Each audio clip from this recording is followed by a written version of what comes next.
सगळ्या शेतकऱ्याला 25% विमा देणारा म्हणून आजपर्यंत सांगितला. कुठल्या जिल्ह्यामध्ये आजपर्यंत विमा जमा झाला 25% विमा अग्रिम देणारा 25 आहे. 25 बी नाही 10 बी नाही, कुठलंच काही नाही. आम्ही बघितलेला आहे, त्यांच्याकडून आम्हाला एक वेगळ्या अपेक्षा आहेत किंवा साहेब काहीतरी आमच्यासाठी करतील. आज पुण्या बी बस स्टँड मध्ये जावा साहेब, टाकूर जावा, अंकूर जावा, आपण किनगाव जावा, आपल्या मतदारसंघ मधल्या बस स्टँड मध्ये कमरोडा, चिकूल, बाई नाही लाज वाटते साहेब. तिथंच मुत्यात, तिथंच हकत्यात. एवढा पैशाच्या जीवावर साहेब चितबिन पटवी यांचं असं कर रे साहेब. साहेब नांदगावमध्ये विद्यार्थी आलेत साहेब. वोट हमारा राजेश तुम्हारा नहीं चलेगा. विधानसभा निवडणुकीचे दिवस जसजसे जवळ येत आहेत तसा उत्तमराव वाघ प्रतिष्ठानमध्ये तालुक्यातील शेकडो नागरिकांचा दररोज प्रवेश सुरूच आहे. बघू शकता तुम्ही माझ्यासोबत हे जे तरुण मंडळी आहे, कुठून आलेले मी जाणून घेणार आहे. कुठून आलात? बाबळदरा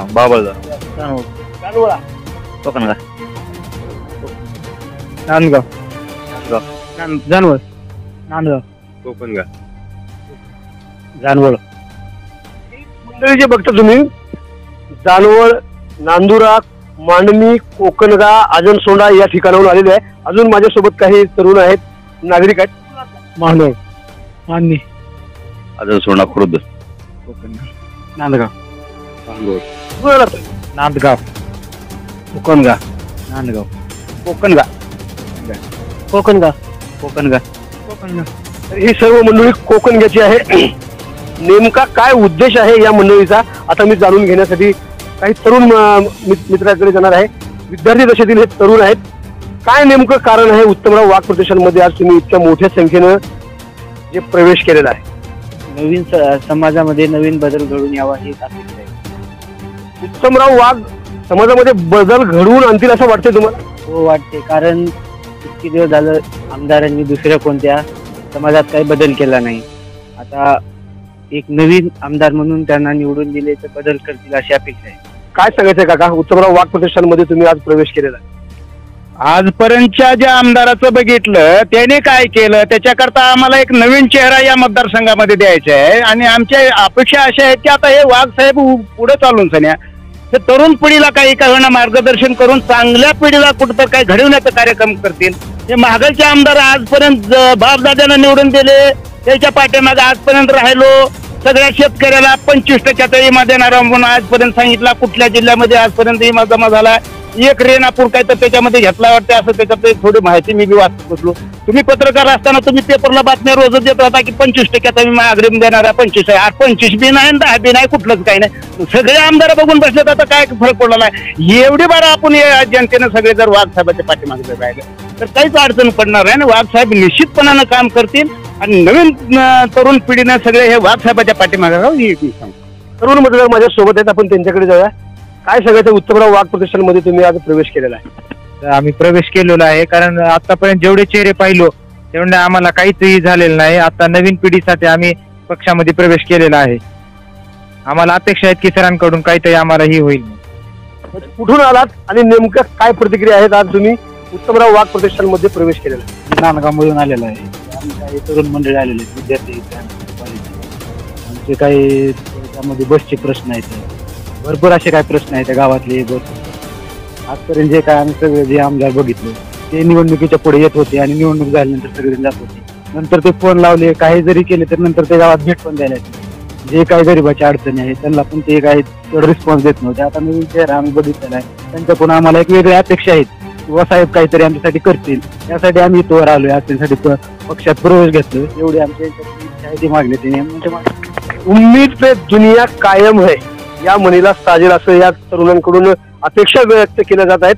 माननीय इथून उपस्थित असलेले तरुण माझ्या सोबत आहेत. तुमचा परिचय अगोदर, काय अपेक्षा आहेत आणि कोणत्या उद्देशाने उत्तमराव वाघ प्रतिष्ठानमध्ये तुम्ही आज प्रवेश केलाय? अजय तुपकर माझं नाव. आज एसटी बस स्टँडचा सुद्धा विकास नाही. कंपनी म्हणा, रोजगार म्हणा, शेतकऱ्याचा मुद्दा म्हणा, ते तर लय लांब राहिल्या गोष्टी.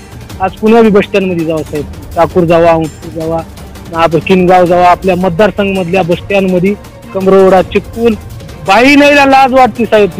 तिथंच मुत्यात, तिथंच हकत्यात. एवढाच विकास, एवढाच उत्तमराव साहेबाकडे एक विनंती करून आहे. आजी माझी बक्कळ बघितलो, आता एक बार उत्तमराव वाघ साहेबांना एक बार बघायची आमची इच्छा आहे. कुठून आहात काका आणि काय सांगायचं तुम्हाला? आजनसोंडा खुर्द चाकूर तालुका आहे, मधून आलो मी. साहेबांचं फेसबुकच्या माध्यमातून, व्हॉट्सअपच्या माध्यमातून आम्ही ऐकलो, बघितलो आणि साहेबांचा इतिहास आम्ही बघितला की एक सर्वसामान्य कुटुंबामधून साहेबांनी एवढं विश्व निर्माण केलं आणि गरिबीची जाण फक्त साहेबाला असू शकते. म्हणून आम्ही साहेबांच्या पाठीशी 100% उभा राहणार आहे. होय, बरोबर आहे का? नक्की आता यावेळेस उत्तमराव वाघ हा चेहरा तुम्ही निश्चित केलेला आहे? हो सर, उत्तमराव वाघ साहेब. जय महाराष्ट्र सगळ्याला. मी वसंत कपन संस्थेचा मराठवाडा अध्यक्ष आहे. मराठवाडा साहेब, साहेब गावामध्ये काय रस्ते नाहीत, पेपर आउट केले साहेब. फक्त आमदार येले साहेब 5 वर्ष, फक्त एक वेळेस तोंड दावा आहे, फक्त ते बी काय प्रचार करा स्वतःचा. त्यांना माहित होऊन गेले ही जनता कशी आहे साहेब. बाटली काटली काय द्यायचे पैशाच्या जीवर साहेब. चितबिन पटबी ह्यांचं असं धरले साहेब.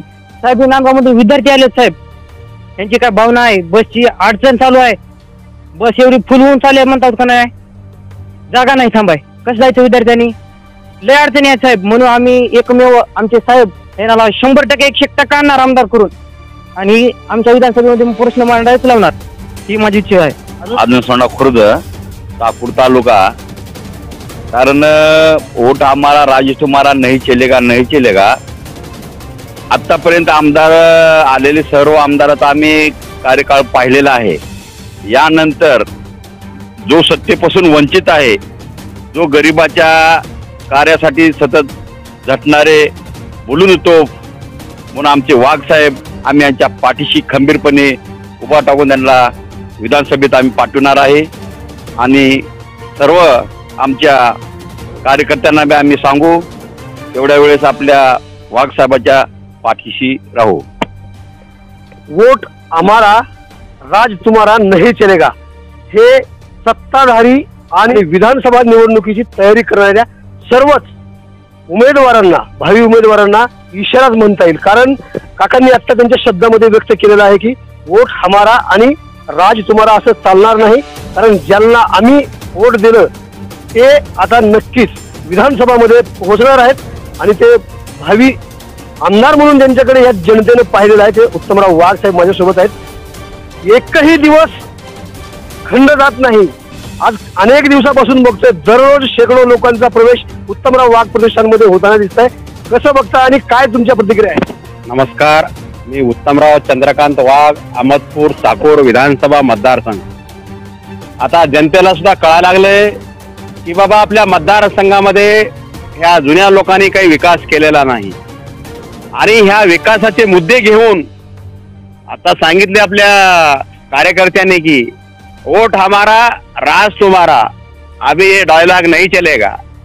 आता हे डायलॉग बंद पडणार आहे 2024ला आणि 2024ची ही निवडणूक जी आहे, विधानसभा जी आहे, जनता हातामध्ये घेणार आहे की बाबा आमच्या गरिबातला आमदार तयार करून आमचे प्रश्न सोडवायचं काम ह्या नवीन आमदार करणारा एक त्यांना एक नवचैतन्य निर्माण झालेलं आहे. आता काही दिवसानंतर विधानसभा निवडणुकीच्या रणधुमाळी सुरू होणार आहे. कसं पोहोचणार लोकांपर्यंत, कोणते मुद्दे घेऊन पोहोचणार आहात? हे बघा, माझे मुद्दे हे शेतकऱ्याबद्दलचे, गरीब जनता शेतकऱ्याचे विषय जे आहेत त्याला जास्त चांगले बनवणे. आपल्या तरुण पोरं जे चांगले उच्च ग्रॅज्युएट आहेत त्या पोराला नोकऱ्या नाही तर बेकारी आहे आणि ते आपल्या मतदारसंघामध्ये जे शेतकऱ्यासाठी लागते वीज, मुलांसाठी नोकऱ्या जर नसल्या तर त्यांना उद्योग आपल्या मतदारसंघामध्ये कसे आणता येईल आणि ते कसे आनंदात राहतील हे माझे विचार आहे. या विचारांनाच मी जनतेपर्यंत पोहोचणार आहे. तर मित्रांनो, येणारा काळच दाखवून देणार आहे की उत्तमराव वाघ प्रतिष्ठानमध्ये दररोज शेकडो नाही तर हजारो लोक प्रवेश करत आहेत आणि नेमकं काय घडू शकतंय या तरुणांच्या मतदार प्रक्रियेतून ताजे आणि महत्वाचे अपडेट पाहण्यासाठी पाहत राहा BN4 आवाज बहुजनांचा न्यूज लाईव्ह करता कॅमेरामॅन मासूम शेख यांच्यासह शिवाजीराव गायकवाड, अहमदपूर, लातूर. पुन्हा भेटणार आहोत पुढील बातमीमध्ये. तोपर्यंत जय हिंद. आवाज बहुजनांचा.